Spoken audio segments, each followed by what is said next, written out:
si algun dia volem un territori que estigui ben vertebrat, amb el qual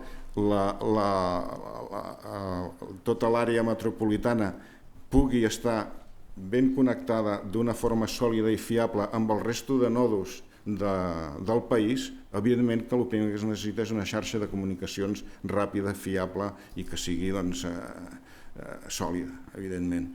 I en definitiva veiem, i això mateix també ho necessita la nostra indústria exportadora, ho necessiten les exigències de la lluita contra el canvi climàtic. Tot això, en canvi, veiem com va patint una sèrie de problemes que es van arrossegant al llarg de temps que mai s'acaben d'arreglar.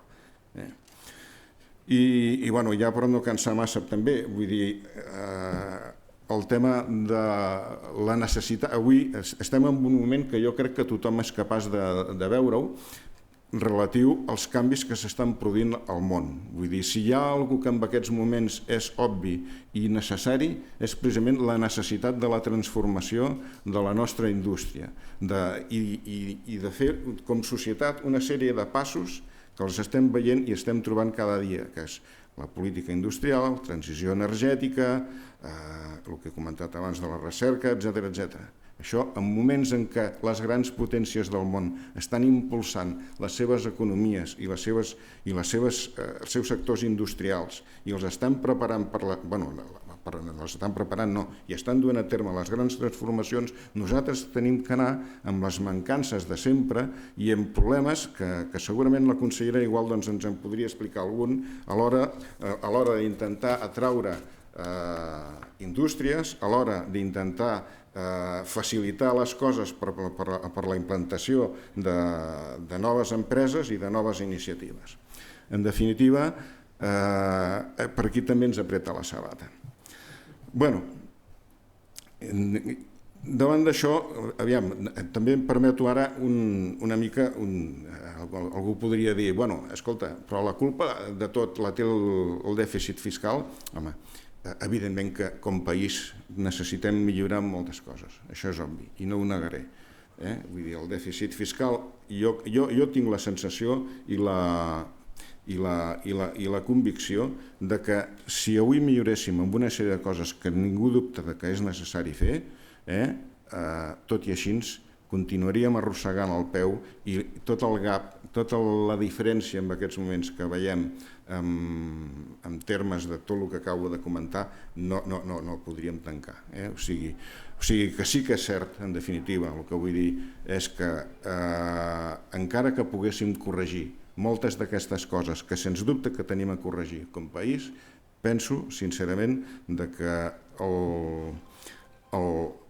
continuaríem anant arrossegant el peu. I aquesta és una mica la situació. I ara una mica ve al final. Al final és dir, i davant d'això, què? Aquesta és la part difícil. Abans de dir, primera, evidentment ja se m'ha avançat l'Albert i m'ha dit el del pessimisme i per tant ja avanço que clar, si tinguessin la solució em vendria com aquells senyors que parlaven dels grans elixirs, però no tinc la solució, malauradament. El que sí tinc és alguna idea que podríem compartir i això és una mica el que volia dedicar a la part final. A veure, primer de tot jo crec que el primer que hem de saber i crec que tots hem de tenir clar és que això del dèficit fiscal no es produeix per casualitat. No és només un resultat d'una sèrie de mecanismes aleatoris que... No. Jo el qualifico de... És una part de l'arquitectura de l'Estat i s'ha de dir amb aquests noms. És una part de l'arquitectura de l'Estat i que, honestament, si ara, per exemple, aquesta poca propensió per part de l'Estat espanyol a la transparència quan es tracta d'aquest tipus de dades es poguessi corregir, la podríem constatar de forma numèrica. amb les poques vegades en què això s'ha pogut fer, i per exemple l'Albert em sembla que ha fet menció, alguna vegada que s'han pogut publicar balances fiscals de tots els territoris, es constata aquesta situació. Es constata que el volum i la importància dels desequilibris amb les balances fiscals entre uns pocs territoris, uns pocs, 4, sumant molt, i algun d'ells que rep els beneficis per una altra banda. I tota la resta, o la gran majoria de la resta, que realment són beneficiaris d'aquests fluxes que d'alguna forma, evidentment, alguns potser, que a més s'ha de dir, i l'Albert em sembla que ho ha comentat, al final i a l'hora de la veritat no acaben de redreçar tampoc els desequilibris geogràfics que es produeixen en el si de l'Estat. Si mires una mica sèries llargues de les taxes d'ocupació dels diferents, veus com les diferències tendeixen a mantenir-se constants amb el temps en petites fluctuacions i petits canvis. Això vol dir que d'alguna forma les polítiques redistributives tampoc corregeixen els desequilibris territorials que es produeixen a l'Estat. Ara això sí, hi ha un territori amb el qual resulta que sí que hi ha un gran impuls.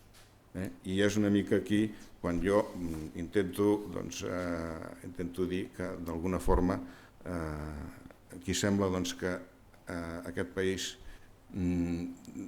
segons quins tractors, no siguin ben vistos i en canvi n'hi hagi un que sí que està molt ben vist, que és Madrid, evidentment. I això també ho teniu desenvolupat al llibre una mica, vull dir, tot el tema de la hipercapitalitat que comentava i tot això. Per això, quan parlem de solucions al dèficit fiscal, jo crec que hem de ser molt conscients que ens enfrontem a una sèrie de conflictes que són indefugibles. I això vol dir que el primer que hem de fer és afrontar-los. Hem de ser molt conscients que estem tocant el moll de l'os de l'Estat i que això comporta la necessitat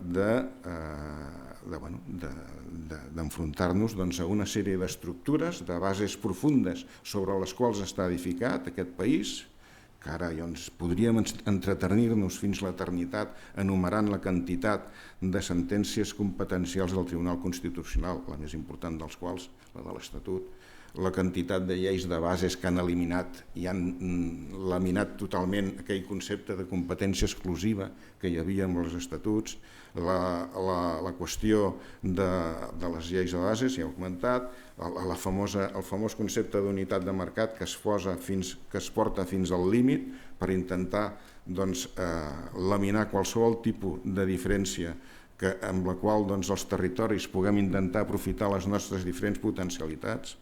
Doncs penso que això és una mica a lo que ens enfrontem. Tenim un estat que en definitiva té un concepte ficat amb la seva mèdula que és l'uniformisme, i aquest uniformisme és en definitiva contra el que ens enfrontem.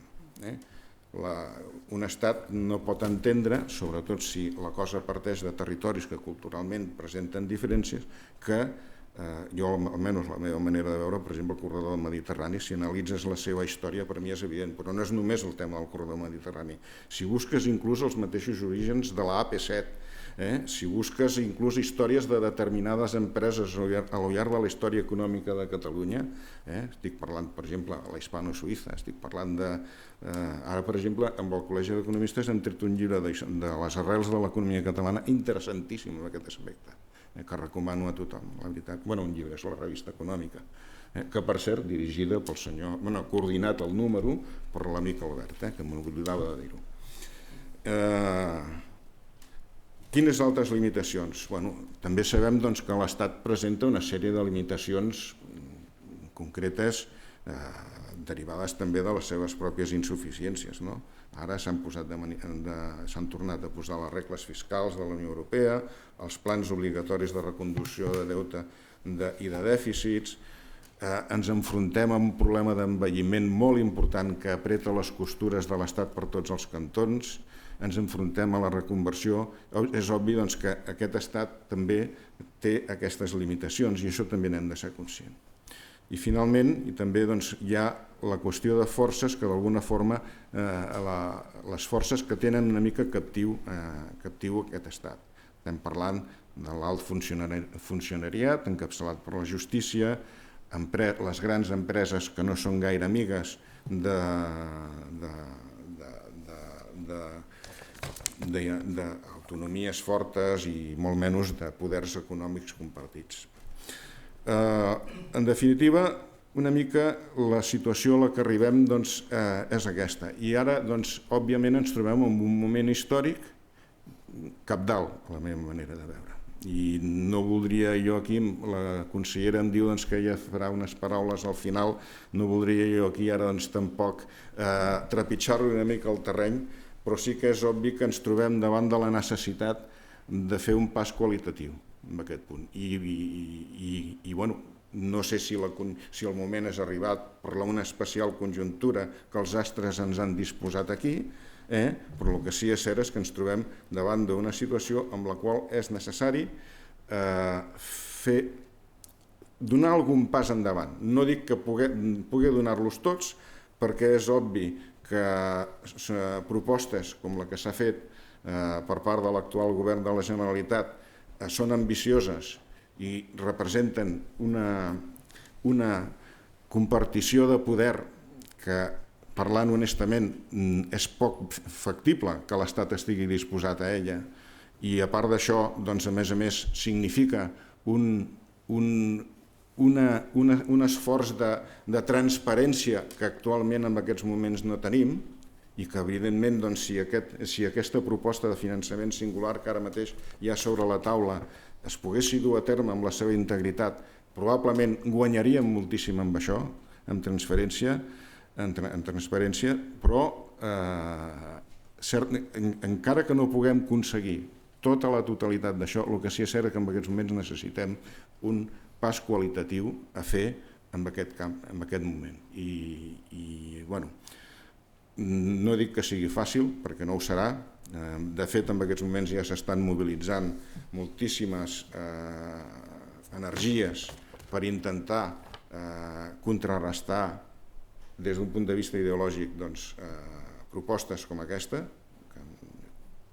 i crec que és el moment en què d'alguna manera, com a mínim, siguem clars davant de la ciutadania. Si no li fem això un canvi, un gir qualitatiu, continuarem amb els futurs governs de la Generalitat, siguin del color que siguin, debatent-se entre la frustració dels seus ciutadans o la necessitat d'enfrontar l'Estat amb les seves pròpies contradiccions. I aquí ho deixo.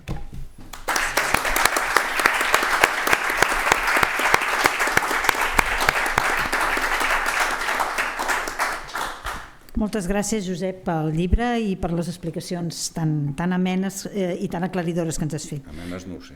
Sí. I ara donem la paraula a l'honorable senyora Natàlia Mas, consellera d'Economia i Hisenda, que ens adreçarà unes paraules.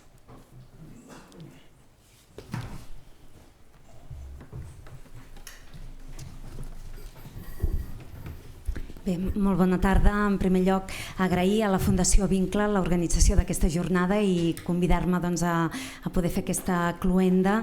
Una enhorabona també i una felicitació pel Josep Reiner per aquest llibre. Amb en Josep ens coneixem des de fa uns quants anys, hem col·laborat en projectes importants de país i aquí també afegir-me a les paraules que deia l'Albert Carreras, destacant la seva rigorositat i pedagogia, uns adjectius que avui tornem a veure amb la presentació d'aquest treball que és alhora molt rigorós i alhora molt didàctic i que arriba en uns moments d'actualitat molt importants.